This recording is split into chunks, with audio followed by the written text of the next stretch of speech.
మీ మోకాల నొప్పులకు ఎటువంటి సర్జరీ లేకుండా ఎపియాన్ పెయిన్ క్లినిక్ అందిస్తున్న అత్యాధునిక చికిత్స. Non vegetarian diet, vegetarian diet, fatty liver కి సంబంధించి మీరు ఎలా కంపేర్ చేస్తారండి? ఫ్యాటీ లివర్ డెఫినెట్ గా vegetarian diet is superior fatty liver కి. బట్ అగైన్ వెజిటేరియన్ డైట్ లో ఇఫ్ యూ టేక్ కార్బోహైడ్రేట్స్ అనుకోండి, ఇడ్లీ ఇటువంటి simple carbohydrates they can also produce fatty liver very fast. అదే విధంగా ఇప్పుడు మనము రిచ్ కార్బోహైడ్రేట్స్ రైస్ అనుకోండి, plain white polished rice, that also high carbohydrate which is high glycemic index అంటాం, that also causes fatty liver. Whereas millets చాలా తక్కువ chance of millets producing fatty liver. Non vegetarian లో certain thing, for example fish అనుకోండి, అదే egg అనుకోండి, these are less associated fatty liver. To some extent chicken, but red meat again we know against it. So non-vegetarian manchidi kaadu, vegetarian manchidi kaadu. Depends on the item. Inkoti egg lo kuda people ki wrong concept. Egg white అయితే తింటున్నామండి, yolk అది తప్పదు. ఎందుకంటే egg yolk లో two important components are there. One is called choline. Choline అనే substance. Choline అనేది prevents fatty liver. ఓహో, choline. So దానికే advise egg yolk మంచిది, తప్పుగా అంటే అప్ టు 4 eggs పర్వాలేదు. బియాండ్ 4 eggs అంటే ఎగ్ యోక్ తినకూడదు, అప్ టు 4 eggs తినొచ్చు ఒకటి. రెండోది ఎగ్ యోక్ లో there is substance which protects the muscles. అంటే మన ఏజ్ అవుతాయి మజిల్స్ వేస్ట్ అయిపోతుంటాయి. సార్కోపీనియా అంటాం. Sarcopenia is not good. మనం exercise helps to muscle building. Sarcopenia రాకూడదు అంటే కొంతవరకు ఎగ్ యోక్ మంచిది చాలా.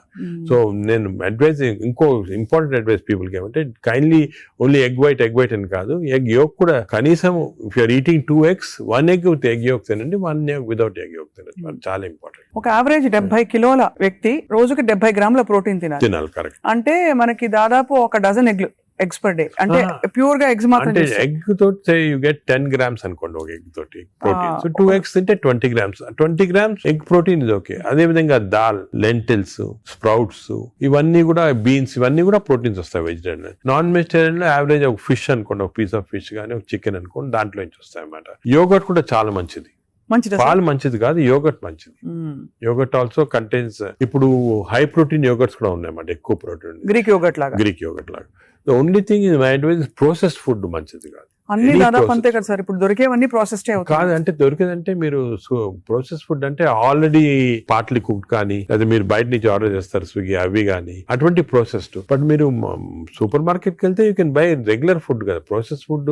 ఇప్పుడు పన్నీర్ లో కూడా కల్తీ ఉందని చెప్పి ఈ మధ్య స్టడీస్ బయటపడ్డాయి. అంటే paneer is not actually paneer, దానిలో ఏదో కలుపుతున్నారు. అంటే actually anything that is process, మనం హోమ్ మేడ్ ఆర్గానిక్ ఫుడ్ చాలా మంచిది. We're going away from that. తప్పది. సపోజ్ మనం మార్కెట్ కి వెళ్ళి వెజిటబుల్స్ కొన్నాం, ఇది కొన్నాం, ఎగ్స్ కొన్నాం, ఇంట్లో చేసుకోవచ్చు కదా. ఆ సేమ్ థింగ్ మీ ప్యాకేజ్ దాంట్లో తీసుకున్నాం అనుకోండి, ప్యాక్డ్ ఫుడ్ లో ఈ నూడిల్స్ కానీ, వర్స్ట్ నూడిల్స్ దాంట్లో కార్బ్స్ ఎక్కువ ఉంటాయి, ప్రాసెస్డ్. ఈ ప్రాసెస్ ఫుడ్ లో ఏమంటే అల్ట్రా ప్రాసెస్డ్ అంటాం. Now in western countries they are called ultra process people. అంటే ఉట్టి అదే తింటారు మన అల్ట్రా.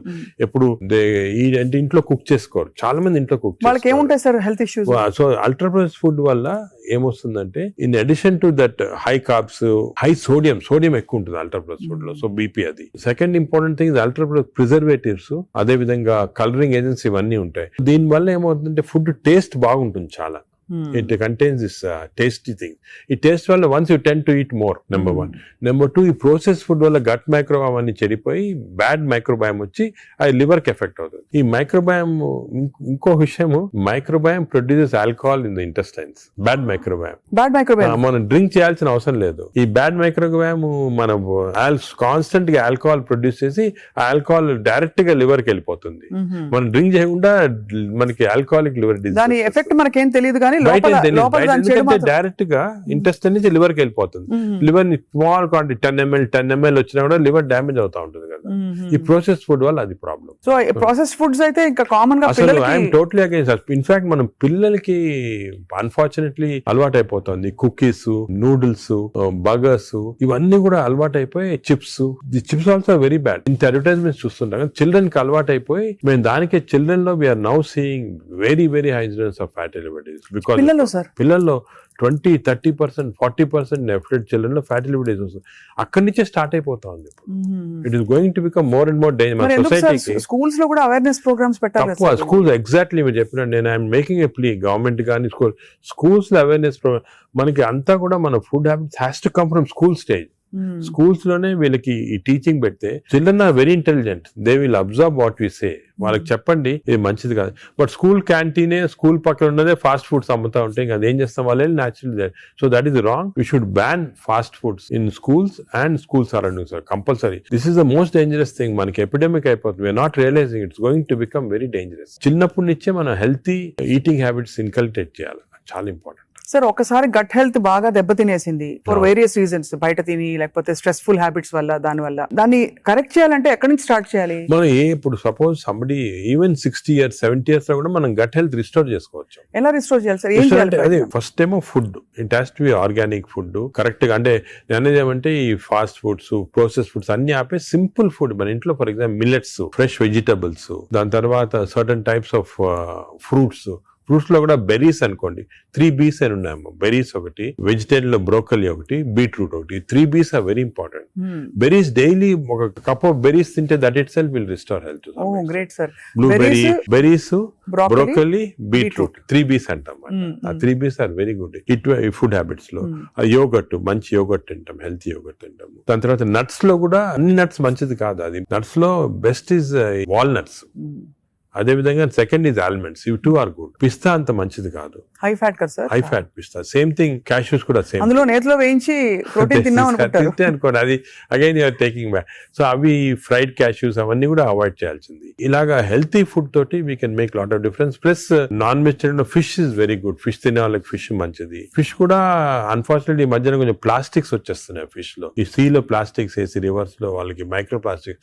ఈ microplastics and other future thing we have to concentrate as society. Pollution, processed food, microplastics, these are called the 3 evils.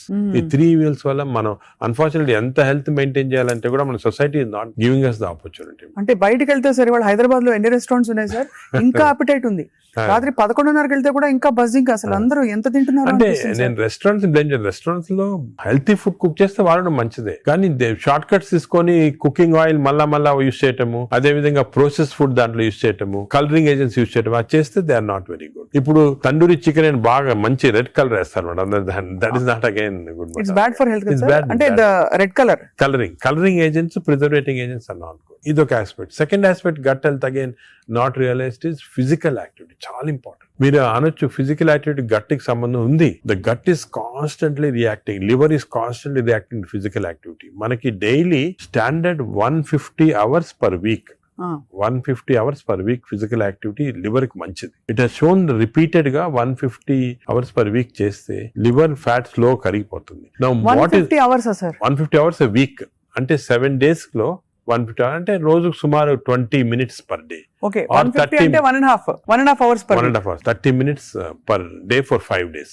Okay, 30 into 5 150 minutes అయితే 150 minutes per week సరిపోతుంది. And daily చేయకపోవచ్చు, కొంతమంది week లో 2 సార్లు 3 సార్లు అలా చేయగలుగుతారు. Total quantity ఇంత ఉండాలి 150 hours. ఇది మోడరేట్ ఎక్సర్సైజ్. అగైన్ చాలా మంది మేము ఎక్సర్సైజ్ అంటాం, ఇంట్లో తిరుగుతుంటాం, రోజంతా ఇంట్లో తిరుగుతుంటాం, ఇక్కడక్కడ పనులు చేసుకుంటా ఉంటాం, లేకపోతే మా ఆఫీస్ లో. అది కూడా that is not correct. Exercise అంటే మనం కరెక్ట్ గా ½ an hour you have to do moderate exercise. Moderate అంటే ఏమి? వాకింగ్ కానీ రన్నింగ్, ఏదన్నా మోడరేట్ అంటే మనం ఎక్సర్సైజ్ చేసినప్పుడు మాట్లాడుతుంటే మాట్లాడగలుగుతాం కానీ వీ కెనాట్ సింగ్. అవును, పాట పాడలేము, మాట్లాడగలుగుతాం. That is moderate exercise. అంటే we can carry on a conversation with somebody. ఆయాసపడుతూ కొంచెం క్యారీ చేయొచ్చు. మనం బాగా విగ్రెస్ అయితే మాట్లాడలేము, that is vigorous exercise. But మన if you're able to sing in doing exercise, that means it's not moderate. So మనం ఈజీగా టెస్ట్ చేసుకోవచ్చు. ఒకరొకరిలో వేరేగా ఉంటుంది. జనరల్ గా heart rate we say get to 50 to 70% అంటాం. అంటే 150 హార్ట్ బీట్ లాగా తెచ్చుకోవాలి. ఎందుకంటే మోడరేట్ ఎక్సర్సైజ్ చేసినప్పుడు మన హార్ట్ ఇంక్రీజ్ అయ్యే రేటు, సర్క్యులేషన్ ఇంక్రీజ్ అవుతుంది, లివర్ లో ఉన్న టాక్సిన్స్ అన్ని బయటకు వస్తాయి, బ్రెయిన్ సర్క్యులేషన్ ఇంప్రూవ్ అవుతుంది, హార్ట్ లో collateral result. That's why we are emphasising on this moderate exercise. ఏదో క్యాజువల్ గా పొద్దున ఒక 5 మంది ఫ్రెండ్స్ ఒక గంట సేపు నడిచామని ఒక 2 kilometers నడిస్తే దట్స్ ఆన్ మోడరేట్ ఎక్సర్సైజ్. అది రెగ్యులర్ గా కన్సిస్టెంట్ గా చేయాలి. బాడీ కన్సిస్టెంట్ గా moderate exercise. Clear definition moderate అనేది. Moderate exercise 150 hours a week చేస్తే డెఫినెట్ గా we prolong life by 5-6 years. In fact every 5 minutes of exercise కి you prolonging life by 7 minutes. 5 minutes చేస్తే 7 minutes prolong చేస్తాం life. Sir, ఈ context లో మీరు ఇంతమంది స్టార్స్ ని ట్రీట్ చేశారు. AIG లో చాలా మంది top most stars of the country ఇక్కడికి వచ్చారంటే మీ దగ్గరికి వస్తారు. దీనికోసం కూడా వచ్చిన వాళ్ళు ఉన్నారు. వాళ్ళలో మీరు నోటీస్ చేసిన హెల్దీ హ్యాబిట్స్ ఏంటి సార్? అంటే అమితాబ్ ఇప్పుడు- బచ్చన్ గారు చాలా మంది వచ్చారు కదా సార్. చాలా నేను నోటీస్ చేసానంటే ఒకటి ఓల్డ్ స్టార్స్, కొత్త స్టార్స్, వాళ్ళని కూడా ఓల్డ్ స్టార్స్ కూడా చాలా మందిని ఐ టు ట్రీట్ అండ్ ఇప్పుడు కూడా కొంతమంది వస్తుంటారు. Old stars, new stars difference ఏమంటే ఈ కొత్త generation they are very health conscious, కొంతవరకు ఓవర్ హెల్త్ కాన్షియస్ అనొచ్చు. చాలా మంది కొత్త జనరేషన్ అంటే మన రామ్ చరణ్ గారు, ఈ generation ఆ గ్రూప్ లో they are very health conscious, బాగా ఎక్సర్సైజ్ చేస్తున్నారు, డైట్ బాగా మెయింటైన్ చేస్తున్నారు, వాళ్ళకి హెల్త్ అడ్వైజర్స్ ఉన్నారు. కొన్నిసార్లు కొంతమంది ఓవర్ వెళ్ళిపోతారు, అంటే మరి టూ మచ్ ఆఫ్ ఎక్కువ ప్రోటీన్ కూడా మంచిది కాదు. నార్మల్ గా 1 gram per KG body weight అంటాము, కొంతమంది 2-3 grams. Now there is a fashion 3 grams per KG body, అది మంచిది కాదు. కిడ్నీల మీద effect కిడ్నీ పడుతుందా పైన ఎఫెక్ట్ జనరల్ గా మంచిది కాదు. కరెక్ట్ ప్రోటీన్ తీసుకోవాలా. ఈ కొత్త స్టార్స్ ఏమైనా they are going very balanced, వాళ్ళ ఎక్సర్సైజ్ ప్యాటర్న్ గానీ డయట్ గానీ, అంటే they are conscious that there should look good for people to see them అని చాలా బాగా చేస్తారు. In fact they are the healthiest people ఇప్పుడు. They are very restricted in their alcohol intake గానీ, దాంట్లో కూడా చాలా రిస్ట్రిక్టెడ్ గా చాలా కేర్ఫుల్ గా వెళ్తున్నారు. పూర్వకాలం అంత ఉండేది కాదు, కొంతమంది ఎక్స్ట్రీమ్స్ కి వెళ్ళిపోయేవాళ్ళు ఇంట్లో, అండ్ వాళ్ళు పెద్ద ఎక్సర్సైజ్ అది ఉండేది కాదంతా. బట్ ఇప్పుడైతే డెఫినెట్ చేంజ్ ఉంది. The present generation of stars are very health conscious, they are maintaining, almost అందరూ అదే అనుకోవచ్చు, దే ఆర్ మెయింటైనింగ్. అది లేకపోతే they won't stay long in the industry. Sir external supplements, vitamin supplements అన్ని అవి observe అవుతాయా? External supplement లో చాలా కాంట్రవర్సీస్ ఉన్నాయి. కొన్ని మంచి సప్లిమెంట్స్, కొన్ని కాంట్రవర్షియల్ సప్లిమెంట్స్, కానీ హార్మ్ఫుల్ సప్లిమెంట్స్ అనేది తీసుకోకూడదు. చాలా వరకు ఈ supplements, for example B complex అనుకోండి, vitamin D to some extent people తీసుకున్నా దానివల్ల హార్మ్ లేదు, కానీ కొంతవరకు బెనిఫిట్ ఉండొచ్చు. ఫర్ ఎగ్జాంపుల్ ఇయర్లీ మీరు 3 times a year ఒక 2 months వైటమిన్ డి తీసుకున్నారనుకోండి, సండే అలాగా, దట్ ఇస్ ఓకే, ఎందుకంటే మన అందరిలో వైటమిన్ డిఫిషియన్సీ ఉంటుంది. అదే B12 ఫోలిక్ యాసిడ్, ఈ రెండు కూడా డిఫిషియన్సీ, ఎస్పెషల్లీ వెజిటేరియన్ లో B12 ఫోలిక్ యాసిడ్ రెండు డిఫిషియన్సీ ఉంటుంది. అది తీసుకున్నా హార్మ్ ఏం లేదు, ఒకవేళ అది ఎక్సెస్ అయినా కూడా యూరిన్ లో పాస్ అయిపోతుంది. కొన్ని లిటిల్ కాంట్రవర్షియల్ అంటే NADH అని ఉంటుంది అన్నమాట, అది చాలా మంది తీసుకుంటున్నారు ఈ మధ్యన. ఏంటి సార్ అది? NADH అని టాబ్లెట్, మజిల్ కి మంచిది, మైటోకాండ్రియాకి మంచిదని. అది రిసర్చ్ లో కాంట్రవర్షియస్ ఉన్నాయి. కొంతమంది ఏమో మంచిది మజిల్ బిల్డ్ చేయడానికి, కొన్ని ఏమో మంచిది కాదంటారు. అటువంటి we don't recommend definitely. But some things like curcumin అనుకోండి, అంటే మనం ఫుడ్ లోనే వచ్చేస్తుంది కర్క్యూమిన్, అది మంచిది తీసుకోవటము. వైటమిన్ K అని ఉంది ఒకటి, వైటమిన్ K, అది వైటమిన్ K2 కొత్తగా వచ్చింది, అది కూడా కొంచెం కాంట్రవర్షియల్. అలాగా చాలా సప్లిమెంట్స్ వస్తున్నాయి. నేను అనుకునేది natural food, correct amount of protein, that is very important. తీసుకుంటే సప్లిమెంట్స్ పెద్ద అవసరం. అంటే మనకి సోర్సెస్ సార్, ఇప్పుడు ఒక చిన్న ప్రాబ్లం, సొసైటీకి ఉండే ప్రాబ్లం, వెజిటేబుల్స్ పెస్టిసైడ్స్ వేసేస్తారని, ఎక్కడ పండిస్తున్నారు, పటాన్ చెరువు దగ్గర అని నీళ్లు వచ్చేస్తాయి, మురుగు నీళ్లు దానిలో పండిస్తున్నారంటారు. పాల పదార్థాలు, ఆవులకి యాంటీబయాటిక్స్ ఇంజెక్షన్స్ ఇచ్చేస్తున్నారు, అది మనకు వచ్చేస్తున్నాయి అంటాం. కోళ్లు, ఎగ్స్ కూడా సేమ్ థింగ్, న్యాచురల్గా కేజ్ ఫ్రీ, అదే ఫ్రీ బర్డ్స్ అని, అదొక ప్రాబ్లమ్. ఇంకా పోతే ఇంకా మిగతావన్నీ మనకు తెలిసినవే. ఫ్రూట్స్ సేమ్ థింగ్, కార్బైడ్ పెట్టి పండిస్తున్నారు. సో మనిషి వెతుక్కుంటున్నాడు సార్ ఏం తినాలి, ఎలా తింటే బెస్ట్, నేను ఇంకా కొంచెం ఆరోగ్యంగా ఎక్కువ కాలం బతకచ్చు. అంటే మీరు చెప్పింది చాలా కరెక్ట్. ఇది ఒక పెద్ద టాపిక్, సెపరేట్ టాపిక్, రోజు మనం డిస్కస్ చేస్తాం అంతా. సార్ హౌ టు, మనకి సొసైటీలో అన్ఫార్చునేట్లీ ఇప్పుడు ఎస్పెషల్లీ సిటీస్ లో, ఊర్లలో అంత ఎక్కువ లేదు, సిటీస్ లో ఎక్కువ ప్రాబ్లం ఏమంటే ఈ contamination of food of various types, eggs నిచ్చి, మిల్క్ నిచ్చి, వెజిటబుల్స్ నిచ్చి, అన్ని దాంట్లో ఇట్స్ కమింగ్. సో ఎలాగ ఐడెంటిఫై చేసి how to go to organic. ఇప్పుడు ఆర్గానిక్ అనేది అందరికి అడ్వైస్ చేసాం, చాలా కష్టం, కాస్ట్ ఫ్యాక్టర్ ఒకటి, and agriculture can't sustain by just organic without this thing. అదే విధంగా మిల్క్ అనుకోండి, మిల్క్ లో మన ఫీడ్స్ లో మనకి మిల్క్ కి ఫీడ్స్ ఇస్తారు కదా, అవును, ఆవులకు ఫీడ్స్ వచ్చిన దాంట్లో ఆఫ్లోటాక్సిన్ అనే టాక్సిన్ కూడా వస్తా ఉంది. ఆ టాక్సిన్ వల్ల కొన్ని డ్యామేజ్ వస్తాయి. ఎగ్స్ కూడా కేజ్డ్ బర్డ్స్ గానీ, సో ఇవన్నీ కూడా మనకి డెఫినెట్లీ దెర్ ఈస్ కన్సర్న్. కొంతవరకు those who can afford it, organic food గానీ, ఇంట్లో గార్డెన్ చేసుకోవడం, గార్డెన్ ఫుడ్ తీసుకోవటం గానీ, అలాగే విధంగా పౌల్ట్రీ కూడా అలా చేయటం గానీ. ఫిష్ లో కూడా there is a ways of seeing that you don't get in to.